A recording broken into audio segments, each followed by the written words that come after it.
സ്വാഗതം എല്ലാ പ്രേക്ഷകർക്കും സകലമാന കേരളത്തിലേക്ക് നോക്കാം പ്രധാന വാർത്തകൾ.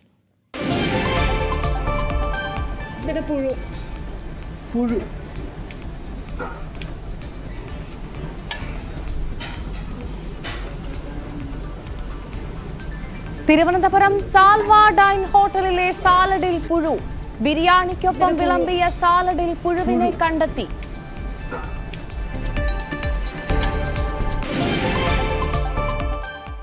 കൊച്ചിയിൽ വൻ തീപിടുത്തം. ചെമ്പുമുക്കിലെ ആക്രിക്കട കത്തി നശിച്ചു. തീയണച്ചത് 20 യൂണിറ്റ് ഫയർഫോഴ്സ് എത്തി. തീപിടുത്തമുണ്ടായത് ജനവാസ മേഖലയിൽ.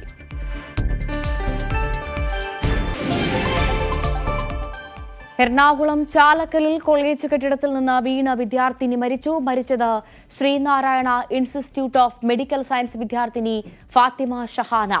കാൽ തെറ്റി വീണതെന്ന് നിഗമനം.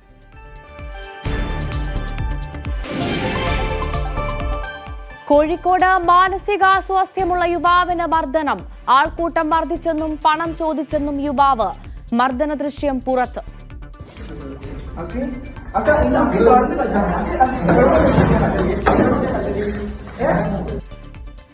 മുക്കം പോലീസ് അന്വേഷണം തുടങ്ങി.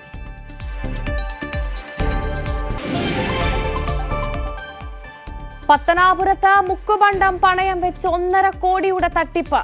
മാങ്കോട് സ്വദേശി മുഹമ്മദ് ഷബീർ പിടിയിൽ. തട്ടിപ്പ് സ്വകാര്യ സ്ഥാപനത്തിന്റെ 3 ശാഖകൾ വഴി.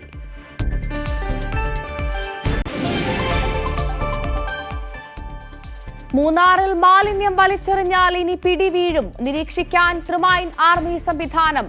ബൈക്കിൽ ചുറ്റുന്ന 3 അംഗ സംഘത്തെ നിയോഗിച്ച ഗ്രാമപഞ്ചായത്ത്.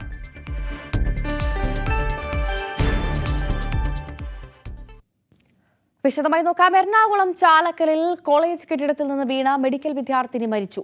ശ്രീനാരായണ ഇൻസ്റ്റിറ്റ്യൂട്ട് ഓഫ് മെഡിക്കൽ സയൻസിലെ 2ാം വർഷ വിദ്യാർത്ഥിനി ഫാത്തിമത്ത് ഷഹാനക്കെയാണ് മരിച്ചത്. ആജ്ഞ രവീന്ദ്രൻ നൽകും കൂടുതൽ വിവരങ്ങൾ. ആജ്ഞ, ദാരുണമായ സംഭവമാണ്. എന്താണ് ഈ മരണത്തിന് കാരണമെന്നാണ് പോലീസ് പറയുന്നത്? എന്താണ് വിശദാംശങ്ങൾ?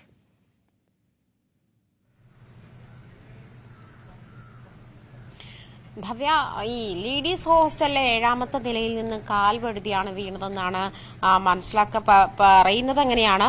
പക്ഷേ അതിൽ അത്തരം കാര്യങ്ങളിൽ ക്ലാരിറ്റി വരാനുണ്ട്. കാരണം വെച്ചാൽ ഈ ശ്രീനാരായണ ഇൻസ്റ്റിറ്റ്യൂട്ട് ഓഫ് മെഡിക്കൽ കോളേജിലെ ലേഡീസ് ഹോസ്റ്റലിൽ ഇന്നലെ രാത്രിയായിരുന്നു സംഭവം. മരിച്ചത് ഷഹാന, അത് ഫാത്തിമത്തെ ഷഹാന എന്ന് പറയുന്ന പെൺകുട്ടിയാണ് മരിച്ചത്. 7ാം നിലയിൽ നിന്നും കാൽവഴുതി താഴേക്ക് വീണുവെന്നാണ് പ്രാഥമിക നിഗമനം. അങ്ങനെയാണ്. അങ്ങനെ ഇരുന്നാൽ പോലും പോലീസ് പരിശോധന നടത്തുന്നുണ്ട്. ഇത്തരത്തിൽ കൂടുതൽ ക്ലാരിറ്റി ഇനി വരാനുണ്ട്. കാരണം അത്തരം ഒരു ഇടത്ത്, അത്തരം ഉയരത്തിലുള്ള ഒരു സ്ഥലത്ത് ഇത്ര സുരക്ഷാ സംവിധാനങ്ങൾ ഇല്ലാതെ വന്നതാണ് എന്നുള്ള കാര്യങ്ങൾ കൂടി പോലീസ് പരിശോധിക്കുന്നുണ്ട്. അത്തരമൊരു ഇൻഫർമേഷനാണ് പോലീസ് സ്റ്റേഷനിൽ നിന്ന് നമുക്ക് ലഭിച്ചിട്ടുള്ളത്. എന്തായാലും ഇന്നലെ രാത്രിയോടുകൂടിയാണ് ഈ പെൺകുട്ടി മരിച്ചിട്ടുണ്ടായിരുന്നത്. മാത്രമല്ല, കോളേജിന്റെ ഭാഗത്തൊന്നും ലേഡീസ് ഹോസ്റ്റലിലേക്ക് എൻട്രി ഇല്ല എന്നുള്ള കാര്യം നമുക്ക് മനസ്സിലാക്കാം. പക്ഷേ മെഡിക്കൽ വിദ്യാർത്ഥികളാണ്, അതായത് ഏറെയും പ്രായപൂർത്തിയായ ആളുകളാണ്, വ്യക്തികളാണ്. അങ്ങനെയുള്ള ആളുകളുമായി കമ്മ്യൂണിക്കേറ്റ് ചെയ്യാനോ അല്ലെങ്കിൽ അത്തരമുള്ള കുട്ടികളെല്ലാം അത് ഹോസ്റ്റലിനുള്ളിലേക്കും കോളേജിനുള്ളിലേക്കും കയറ്റി അടച്ചിരിക്കുന്ന ഒരു സാഹചര്യം കൂടിയുണ്ട്. അവർ ആരോടും പ്രതികരിക്കുകയോ അതല്ലെങ്കിൽ ആരോടും അത്തരത്തിലുള്ള കമ്മ്യൂണിക്കേഷൻ നടത്തുകയോ ചേരുന്ന കർശന നിർദ്ദേശമുണ്ട് എന്നാണ് നമുക്ക് മനസ്സിലാക്കാൻ കഴിയുന്നത്. അത്തരം സാഹചര്യങ്ങൾ നമുക്ക് ഇവിടെ നിന്ന് കാണാം. ഗേറ്റ് തന്നെ നമ്മുടെ മുന്നിൽ, അതായത് മീഡിയ വന്നിരുന്ന ഒരു സാഹചര്യത്തിൽ, അല്ലെ മീഡിയയിലെ ആളുകൾ അല്ലെങ്കിൽ അത്തരത്തിലുള്ള ഇൻഫർമേഷന് ആളുകൾ ശ്രമിക്കുന്നു എന്നുള്ള ഒരു സാഹചര്യത്തിൽ തന്നെ അത് തന്നെ അടച്ചിരിക്കുന്ന ഒരു സാഹചര്യമാണ്. അത് ആരും അതുമായി ബന്ധപ്പെട്ട മാധ്യമങ്ങളോട് കമ്മ്യൂണിക്കേറ്റ് ചെയ്യാൻ തയ്യാറാകുന്നില്ല. പോലീസ് അതിൽ കൃത്യമായ ക്ലാരിറ്റി ഇനിയും ആയിട്ടില്ല എന്നുള്ള ഒരു കാര്യമാണ് നമ്മളോട് വ്യക്തമാക്കുന്നത്. ഇന്നലെ രാത്രി ഒരു 10 മണിയോട് കൂടിയാണ് ഈ പെൺകുട്ടി കാൽവഴുതി വീണത് എന്നാണ് മനസ്സിലാക്കാൻ കഴിയുന്നത്. അതായത് ഫാത്തിമത്ത് ഷഹാന എന്ന് പറയുന്ന ഒരു പെൺകുട്ടിയാണ് മരിച്ചത്. ഇത് 2ാം വർഷ മെഡിക്കൽ വിദ്യാർത്ഥിനിയാണ് ഈ കോളേജിലെ. ഇന്നലെ, അതായത് 7ാം നിലയിലെ കോറിഡോറിന്റെ വശങ്ങൾ സുരക്ഷിതമല്ലായിരുന്നു എന്നാണ് അതിൽ നിന്നും വ്യക്തമാകുന്നത്, മനസ്സിലാക്കുന്നതും അങ്ങനെയാണ്. നമുക്ക് ദൃശ്യങ്ങളിൽ അത് കാണുകയും ചെയ്യാം. ആ കോറിഡോറിന്റെ അവസ്ഥ എന്താണ് എന്നുള്ളത് നമുക്ക് ദൃശ്യങ്ങളിൽ നിന്ന് കാണുകയും ചെയ്യാം. എന്തായാലും ഇന്നലെ വൈകുന്നേരമാണ് അപകടം നടന്നിട്ടുള്ളത്. ശരി, ഇതുമായി ബന്ധപ്പെട്ട് കോളേജ് അധികൃതർ നമുക്ക് പ്രസ് റിലീസ്, അതായത് അങ്ങനെ ഒരു അവർ പ്രതികരിക്കാൻ തയ്യാറായിട്ടില്ല. നമ്മൾ അവരുമായി സംസാരിച്ചിരുന്നു, അതിന്റെ മാനേജ്മെന്റുമായി സംസാരിച്ചിരുന്നു. അവർ പ്രതികരിക്കാൻ തയ്യാറായിട്ടില്ല. അതുപോലെ അതിന്റെ പബ്ലിക് റിലേഷൻസ് ഓഫീസറും അത്തരത്തിലുള്ള ഒരു പ്രതികരിക്കാൻ തയ്യാറാകാത്ത ഒരു നിലപാടാണ് സ്വീകരിച്ചത്. പിന്നീട് ശരി, ആജ്ഞ രവീന്ദ്രനാണ് വിവരങ്ങൾ നൽകിയത്. കാക്കനാട് ആക്രി ഗോഡൌണിൽ വൻ തീപിടുത്തം. ആളപായമില്ല. ജില്ലയിലെ വിവിധ കേന്ദ്രങ്ങളിൽ നിന്നും 20ഓളം അഗ്നിരക്ഷാ യൂണിറ്റുകൾ എത്തിയാണ് തീയണച്ചത്. ജനവാസ മേഖലയിൽ ഉണ്ടായ തീപിടുത്തം സമീപത്ത് താമസിക്കുന്നവരെ പരിഭ്രാന്തിയിലാക്കിയിട്ടുണ്ട്.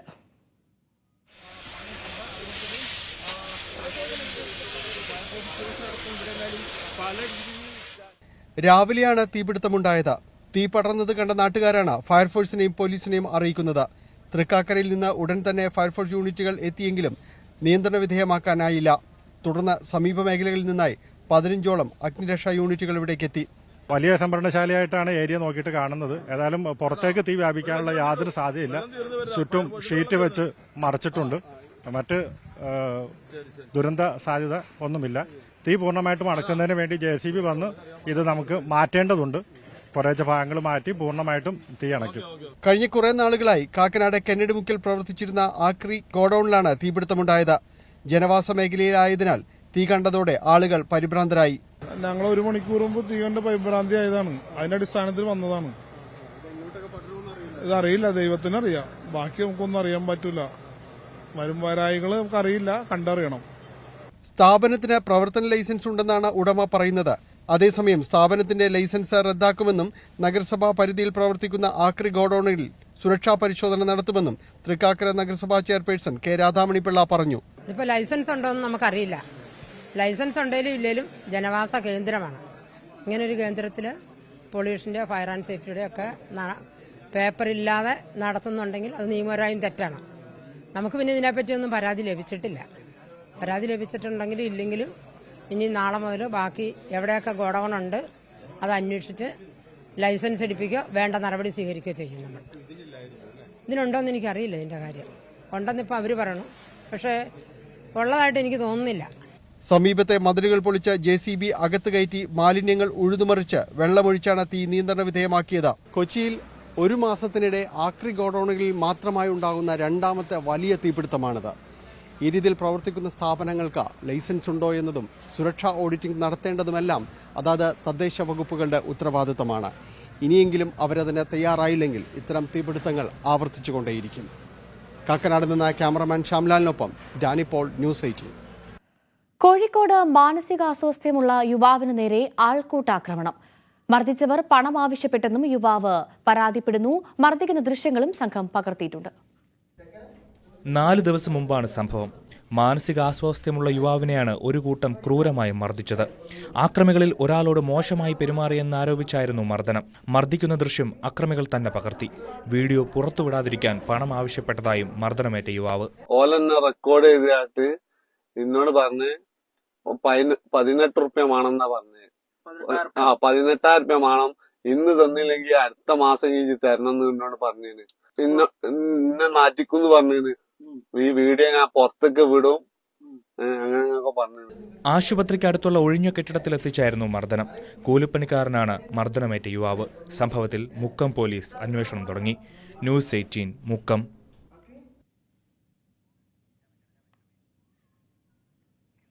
മറ്റൊരു പ്രധാനപ്പെട്ട വാർത്തയിലേക്കാണ്.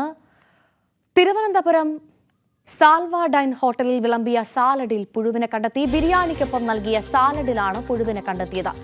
MS ഹരികൃഷ്ണൻ ചേരുന്നു വിവരങ്ങളുമായി. ഹരി, വിശദാംശങ്ങൾ എന്തൊക്കെയാണ്? ഇപ്പോൾ ഭക്ഷണം കഴിക്കാനെത്തിയ ഒരാളുടെ സാലഡിലാണ് ഇപ്പോൾ പുഴുവിനെ കണ്ടെത്തിയെന്ന് മനസ്സിലാക്കുന്നതാണ് വിവരങ്ങൾ.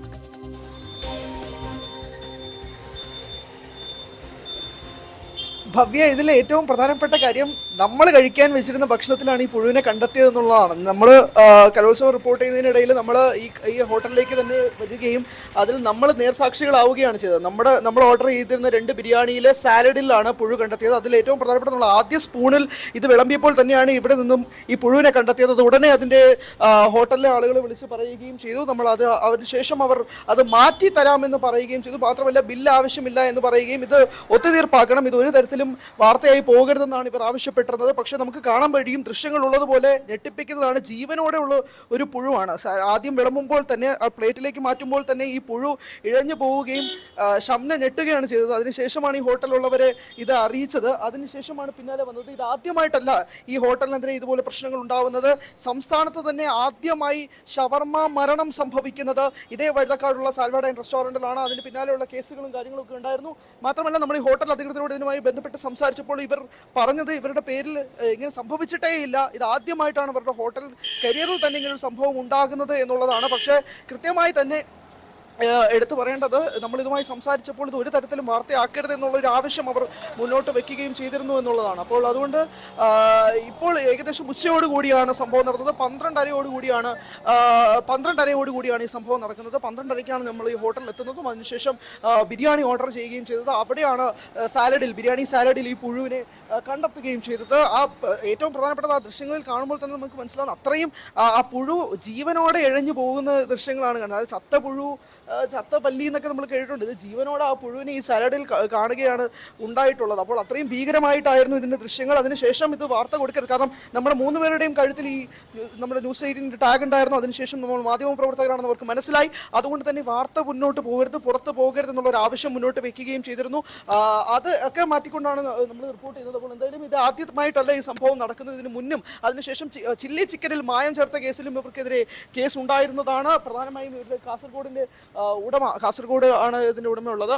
അദ്ദേഹത്തിനെതിരെയായിരുന്നു 1ാം പ്രതിയായിട്ട് കേസെടുത്തിരുന്നത്. അതിന് പിന്നാലെയാണ് ഇപ്പോൾ വീണ്ടും ഈ പുഴുവിനെ കണ്ടെത്തുന്നത്. അതിന് നേർസാക്ഷികളായി എന്നുള്ളതാണ് ഇതിന്റെ ഏറ്റവും പ്രധാനപ്പെട്ട വിശദാംശങ്ങൾ. ഭവ്യ, അതിന്റെ ദൃശ്യങ്ങളാണ് ഇപ്പോൾ നമ്മൾ പുറത്തു വിട്ടുകൊണ്ടിരിക്കുന്നത്. ശ്രീ എം എസ് ഹരികൃഷ്ണനാണ് വിവരങ്ങൾ നൽകിയത്. മൂന്നാറിൽ മാലിന്യം വലിച്ചെറിയുന്നവരെ കുടുക്കാൻ പദ്ധതിയുമായി ഗ്രാമപഞ്ചായത്ത്. മാലിന്യ നിക്ഷേപം നിരീക്ഷിക്കാൻ ട്രിമൈൻ ആർമിയാണ് പ്രവർത്തനം നടത്തുന്നത്. മാലിന്യം തള്ളുന്നവരെ പിടികൂടാൻ സദാ ജാഗരൂകരായ 3 പേർ. ബൈക്കിൽ ചുറ്റി നടന്ന് ഇവർ നിയമലംഘകരെ പിടികൂടും. മാലിന്യം കൊണ്ട് പൊറുതിമുട്ടിയ സാഹചര്യത്തിലാണ് മൂന്നാറുകാർ പുതിയ സംവിധാനം കൊണ്ടുവരുന്നത്. ചെറിയ കുറ്റങ്ങൾക്ക് ബോധവൽക്കരണം മുതൽ പിഴയും നിയമ നടപടിയും വരെ ഉണ്ടാകുമെന്ന് ഗ്രാമപഞ്ചായത്ത് സെക്രട്ടറി പറഞ്ഞു. മാലിന്യങ്ങൾ വലിച്ചെറിയുന്നവരും പൊതുനിരത്തുകളിൽ എറിയുന്നവരും എല്ലാം വളരെ ജാഗ്രതയോടെ ഇരിക്കുക. അവർക്ക് പിഴ ഈടാക്കേണ്ടത് തത്സമയം തന്നെ പിഴ ഈടാക്കുകയും അല്ലാത്തവർക്ക് അതിനനുസരിച്ചുള്ള ഒരു ബോധവൽക്കരണം നടത്തുകയുമാണ് നമ്മൾ ഇതിലൂടെയുള്ള ലക്ഷ്യം. ഇതിലൂടെ ഏറെക്കുറെ തന്നെ മൂന്നാർ പഞ്ചായത്തിലെ പരിധിയിലുള്ള വാർഡുകളിലെ മാലിന്യ പ്രശ്നങ്ങൾക്ക്, പ്രത്യേകിച്ച് മൂന്നാർ ടൗണിലെ മാലിന്യ പ്രശ്നങ്ങൾക്ക് ഒരു ശാശ്വത പരിഹാരം കാണാമെന്ന് വിചാരിക്കുന്നു. മൂന്നാറിന്റെ ജീവനാഡിയായ മുതിരപ്പുഴയിലും പാതയോരങ്ങളിലുമടക്കം മാലിന്യ നിക്ഷേപം കൂടിവരുന്ന സ്ഥിതിയാണിപ്പോൾ. പഞ്ചായത്തിന്റെയും മറ്റും ഇടപെടലിലൂടെ മുമ്പ് പഞ്ചായത്ത് പരിധിയിൽ മാലിന്യ നിക്ഷേപം കുറഞ്ഞിരുന്നു. ഇതിനുശേഷമാണിപ്പോൾ കാര്യങ്ങൾ വീണ്ടും പഴയ നിലയിലേക്ക് എത്തിയിട്ടുള്ളത്. വിനോദസഞ്ചാര സീസൺ ആരംഭിച്ച് സഞ്ചാരികളുടെ തിരക്ക് വർദ്ധിച്ച സാഹചര്യത്തിൽ കൂടിയാണ് മാലിന്യ നിക്ഷേപത്തിനെതിരെ പഞ്ചായത്ത് നടപടി കടുപ്പിക്കുന്നത്. ന്യൂസ് 18 മൂന്നാർ. പട്ടാമ്പിയിൽ പുതിയ പാലത്തിനായി നടപടി തുടങ്ങി. നിലവിലുള്ള ക്രോസ് വേക്ക് പകരം ഭാരതപ്പുഴയ്ക്ക് കുറുകെ പാലം എന്നത് നാട്ടുകാരുടെ പതിറ്റാണ്ടുകളായുള്ള ആവശ്യമാണ്. തൃശൂർ, മലപ്പുറം ജില്ലകളുടെ കവാടമായ പട്ടാമ്പിയിൽ നിലവിലുള്ള പാലം ഇടുങ്ങിയതാണ്. മഹാപ്രളയത്തിനു ശേഷം 3 തവണ ഭാരതപ്പുഴ പാലത്തിന് മുകളിലൂടെ നിറഞ്ഞൊഴുകിയിരുന്നു. ദിവസങ്ങളോളം പാലം അടച്ചിട്ടു. യാത്രക്കാർക്ക് പട്ടാമ്പി കടക്കാൻ ഷൊർണൂർ, തൃത്താല വഴി ഏറെ ചുറ്റണം. ഈ സാഹചര്യത്തിലാണ് പുതിയ പാലം എന്ന ആവശ്യം ശക്തമായത്. ഇപ്പോൾ പുതിയ പാലത്തിനായുള്ള ടെൻഡർ നടപടികൾ പൂർത്തിയായിട്ടുണ്ട്. 3 കരാറുകാരാണ് അത് കോട്ട് ചെയ്തിരുന്നത്. അതിൽ ജാസ്മിൻ കൺസ്ട്രക്ഷൻ എന്ന് പറയുന്ന ഒരു കമ്പനിക്ക് അത് ലഭ്യമായിട്ടുണ്ട്. ഈ പുതുവത്സര സമയത്ത് നമ്മുടെ സർക്കാരിന്റെ ഏറ്റവും നല്ലൊരു സമ്മാനം എന്നുള്ള നിലയ്ക്ക് തന്നെ നമുക്കിത് പറയാൻ കഴിയും. പട്ടാമ്പി പാലം അത് സ്വപ്നത്തിൽ നിന്ന് യാഥാർത്ഥ്യത്തിലേക്ക് നടന്നു നീങ്ങുന്നു എന്നതാണ് ഏറ്റവും സന്തോഷമുള്ള കാര്യം. ഇതിന്റെ പുറകിൽ ബഹുമാനപ്പെട്ട മുഖ്യമന്ത്രി, അതുപോലെ തന്നെ നമ്മുടെ PWD മിനിസ്റ്റർ റിയാസ് ഒക്കെ തന്നെ ഒരുപാട് കാര്യങ്ങൾ നടപടികളുമായിട്ട് ബന്ധപ്പെട്ട് പ്രവർത്തിച്ചിട്ടുണ്ട്. അവരോടൊക്കെ നന്ദി അറിയിക്കുകയാണ്. 58 കോടിയോളം രൂപ ചെലവ് വരും. അപ്പോച്ച് റോഡ് ഉൾപ്പെടെ 750 മീറ്റർ നീളവും 13.5 മീറ്റർ വീതിയും ഉണ്ടാകും. 2 വർഷത്തിനുള്ളിൽ നിർമ്മാണം പൂർത്തിയാക്കണം. പട്ടാമ്പി കമാനം ഭാഗത്ത് നിന്ന് ഞാങ്ങാട്ടിരി ഭാഗത്തെ പഴയ കടവിനെ ബന്ധിപ്പിച്ചാണ് നിർമ്മാണം. പുതിയ പാലം യാഥാർത്ഥ്യമായാൽ പട്ടാമ്പിയിലെ ഗതാഗതക്കുരുക്കിന് ശാശ്വത പരിഹാരമാകുമെന്നാണ് പ്രതീക്ഷ. ന്യൂസ് 18 പട്ടാമ്പി. കൊല്ലം പത്തനാപുരത്ത് മുക്കുപണ്ടം പണയം വെച്ച് 1.5 കോടിയോളം രൂപ തട്ടിയയാൾ പിടിയിൽ. മാങ്കോട് സ്വദേശി മുഹമ്മദ് ഷബീറാണ് പിടിയിലായത്. 7 പേരുടെ പേരിൽ സ്വകാര്യ സ്ഥാപനത്തിന്റെ 3 ശാഖകൾ വഴിയായിരുന്നു തട്ടിപ്പ്. ഓഡിറ്റിംഗിലാണ് ഈ പണയം വെച്ചത് മുക്കുപണ്ടമാണെന്ന് കണ്ടെത്തിയത്. കോഴിക്കോട് ചാത്തമംഗലത്ത് നിർത്തിയിട്ട വാഹനം കത്തി നശിച്ചു. രാത്രി 1 മണിയോടുകൂടിയാണ് സംഭവം. തീപിടുത്തത്തിന്റെ കാരണം വ്യക്തമല്ല.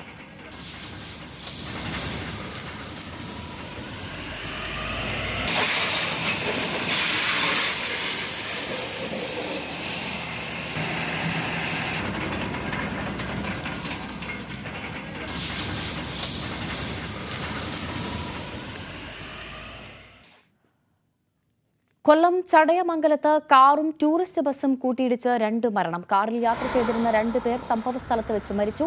ഇതര സംസ്ഥാനക്കാരായ തീർത്ഥാടകർ സഞ്ചരിച്ച കാറാണ് അപകടത്തിൽപ്പെട്ടത്. രാത്രി 11:30യോടെയാണ് അപകടം. 3 പേരുടെ നില ഗുരുതരമാണ്. കടക്കലിൽ നിന്നുള്ള ഫയർഫോഴ്സ് സംഘവും നാട്ടുകാരും ചേർന്നാണ് രക്ഷാപ്രവർത്തനം നടത്തിയത്.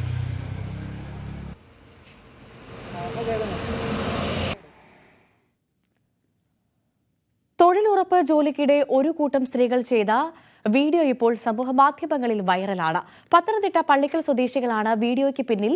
17 ലക്ഷം പേരാണ് ഇതിനോടകം ഈ വീഡിയോ കണ്ടത്. ഇപ്പോൾ സിനിമയിൽ അഭിനയിക്കാനുള്ള അവസരം ഇവരെ തേടിയെത്തിയിരിക്കുകയാണ്. നമുക്ക് ആ വീഡിയോ കാണാം. ശശിനാരായണന്റെ റിപ്പോർട്ടിലേക്ക്. തൊഴിലുറപ്പ് ജോലിക്കിടെ ഒരു കൂട്ടം വനിതകൾ ചെയ്ത വീഡിയോ ഇപ്പോൾ സമൂഹ മാധ്യമങ്ങളിൽ തരംഗമാണ്. 60-ലെ പുറവുറപ്പ് കഴിഞ്ഞൊക്കെ പോയി പണിയെടുക്ക. പറയുന്ന ആളങ്ങ് പണിയെടുത്താട്ടെ. എന്റെ പണി ചെയ്തിട്ടാ ഞാൻ ഇരിക്കുന്നത്. അത് ഞങ്ങൾ 70-ലെ എടുത്തിയായിട്ടുമായിട്ടേ കൂട്ടിയിട്ടുള്ളൂ. അവരോടൊപ്പമാണ് നമ്മളിപ്പോൾ ഉള്ളത്. അതിൽ അഭിനയിച്ച ആളുകളും ഈ വീഡിയോ എടുത്ത ആളും എല്ലാം നമ്മുടെ ഒപ്പം ഉണ്ട്. എങ്ങനെയാണ് ഇതിപ്പം സോഷ്യൽ മീഡിയയിലൊക്കെ നിങ്ങൾ വളരെ താരങ്ങളായിട്ടുണ്ട്. എങ്ങനെ തോന്നുന്നു? സന്തോഷം തോന്നുന്നു. ഇതില് ചേച്ചി ഒന്നും അഭിനയിച്ചിട്ടുണ്ട്. ഞങ്ങളുടെ താരമാ. ഇത് ആരാ ഇങ്ങനെ ഐഡിയ പറഞ്ഞത്? അന്നേരം തോന്നിയതാണ്. അപ്പോൾ തോന്നി മനു വന്നപ്പം ചെറുതായിട്ട് എന്തെങ്കിലും ഒന്ന് അഭിനയിക്കാൻ പറഞ്ഞു. അങ്ങനെ ഒന്ന് പറഞ്ഞു വരും. അല്ല സ്ക്രിപ്റ്റ് ഒക്കെ തന്ന് പഠിപ്പിച്ചാണോ? സൈറ്റിൽ അന്നേരം വന്ന് ഈ ചേച്ചി ആദ്യം പറഞ്ഞായിരുന്നു 60-ലെ പുറവുറപ്പിന്റെ കാര്യം. അപ്പൊ അത് നല്ലൊരു ഇതായിട്ട് തോന്നി. അതങ്ങനെ എടുത്തിട്ട് പിന്നെ എന്നിട്ട് ഓരോരുത്തരോടും ഇങ്ങനെ പറഞ്ഞു തന്നു. ഈ ജോലിക്കിടയിൽ ഇങ്ങനെ ഒരു പരിപാടി ഇതൊക്കെ അത് വലിയ ബുദ്ധിമുട്ട ആൾക്കാരും എല്ലാം ബുദ്ധിമുട്ടൊന്നുമില്ല. ഞങ്ങൾക്ക് സന്തോഷമേ ഉള്ളായിരുന്നു. മോനെ രാവിലെ തൊട്ട് ഞങ്ങളെ ഇങ്ങനെ ഓരോന്ന് വാക്കുകളൊക്കെ പറയുന്നത് പിന്നെ ചെയ്തോണ്ടിരുന്നു. അങ്ങനെ ഞങ്ങൾ പറയുന്ന ഓരോ വാക്കുകൾ അയാൾ മനസ്സിൽ വെച്ചോണ്ടിരുന്നിട്ട് ഞങ്ങളെ കൊണ്ട് അത് പറയിപ്പിച്ചത്. 17 ലക്ഷം പേരാണ് ഇപ്പൊ ഇത് കണ്ടിരിക്കുന്നത്. നിങ്ങളെല്ലാം ഓരോ സൂപ്പർ താരങ്ങളാണ്. ഇപ്പൊ ഇതിനെ ഭാഗമായിട്ട് ഇപ്പൊ സിനിമയിലേക്ക് നിങ്ങൾക്ക് അവസരം വന്നു പറയാം. അതിൽ തോന്നുന്നു സിനിമയിലേക്ക് വിളിച്ചിട്ടില്ലേ? പോണം. ഞങ്ങളെ എവിടെ വിളിച്ചാലും ഞങ്ങൾ പോകാൻ തയ്യാറാ. ഞങ്ങൾക്ക് സന്തോഷം പോകാൻ. ഇതിൽ അഭിനയിക്കുന്നവരുണ്ട് പിന്നെ പാട്ട് പാടുന്നവരുണ്ട്, എല്ലാവരും ഉണ്ട്. പക്ഷെ കഴിവുകൾ നമ്മള് പ്രകടിപ്പിക്കാനൊന്നും ആരും ഇല്ല. നമ്മള് മുന്നോട്ട് ആരെങ്കിലും വരണ്ടേ, ആരും വരുന്നില്ല. മനു എങ്ങനെയാണ് ഇങ്ങനൊരു വീഡിയോ ചെയ്യാനുള്ള ഒരു പ്രേരണ? എങ്ങനെയാണ് കാര്യം? അത് അമ്മ പറഞ്ഞുകൊണ്ട് ചെയ്തേ ഉള്ളൂ. അമ്മയ്ക്ക് ഒരു യൂട്യൂബ് ചാനലുണ്ട്. അപ്പൊ അമ്മ അതിലിടാനായിട്ട് എന്നോട് പറഞ്ഞു അന്ന് വന്നെടുക്കാൻ. അപ്പൊ അങ്ങനെ ചെയ്യുന്നേ ഉള്ളൂ. ഇതിപ്പോ വൈറലായി ഇത്രയും പ്രതീക്ഷിച്ചോ? ഇല്ല പ്രതീക്ഷയില്ല. അത് ഇദ്ദേഹത്തിന്റെ ഇതിലാ വൈറലായത്. എങ്ങനെയാണ്? എന്റെ ഇൻസ്റ്റാഗ്രാം വഴിയാണ് ഇത് ഇത്രത്തോളം ആൾക്കാർ കാണുന്നത്. മനു ഇട്ട ഒരു സ്റ്റാറ്റസ് വീഡിയോ ഞാൻ ചോദിച്ച് വാങ്ങിച്ചു. അത് എന്റെ ഇൻസ്റ്റയ്ക്കകത്ത് പോസ്റ്റ് ചെയ്തു. ഇൻസ്റ്റയ്ക്കകത്ത് ഏകദേശം 17 ലക്ഷം ആൾക്കാരോളം കണ്ടു. നല്ല പ്രതികരണമാണ് ആൾക്കാരിൽ നിന്നും ഉണ്ടായിട്ടുള്ളത്. ഒരുപാട് സെലിബ്രിറ്റികളൊക്കെ അതിനകത്ത് കമന്റ് ഇടുകയുണ്ടായി. സിനിമാ രംഗത്തുനിന്ന് ആൾക്കാർ വിളിക്കുകയുണ്ടായി. അവർക്ക് പാലക്കാട് വെച്ച് നടക്കുന്ന സിനിമയ്ക്കകത്ത് ചെറിയ തൊഴിലുറപ്പ് രംഗം ചിത്രീകരിക്കാൻ വേണ്ടിയിട്ട് അമ്മമാരെ ആവശ്യമുണ്ടെന്ന് പറഞ്ഞുകൊണ്ടുള്ളൊരു വിളി നമുക്കുണ്ടായി. വാർഡ് മെമ്പർ എവിടെ? നമ്മുടെ വാർഡിലെ വനിതകളാണ് കൂടുതലും. നല്ല സന്തോഷം, വളരെ സന്തോഷം. ഇനി അടുത്ത റെയിൽ വന്നാലും അതിനെ പ്രോത്സാഹിപ്പിക്കും.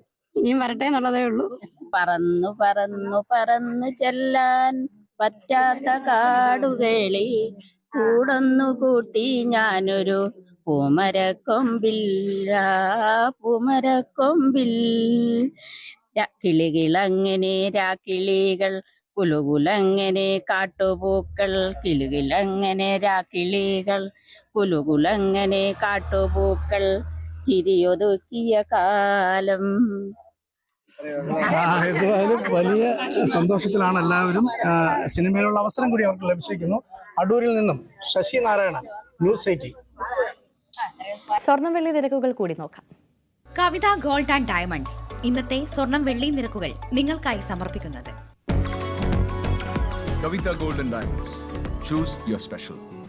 സ്വർണം 22 ക്യാരറ്റ് ഗ്രാമിന് 7180, പവൻ 57,440. 18 ക്യാരറ്റ് ഗ്രാം സ്വർണത്തിന് 5960, പവന് 47,680. വെള്ളി ഗ്രാമിന് 95, കിലോയ്ക്ക് 95,000.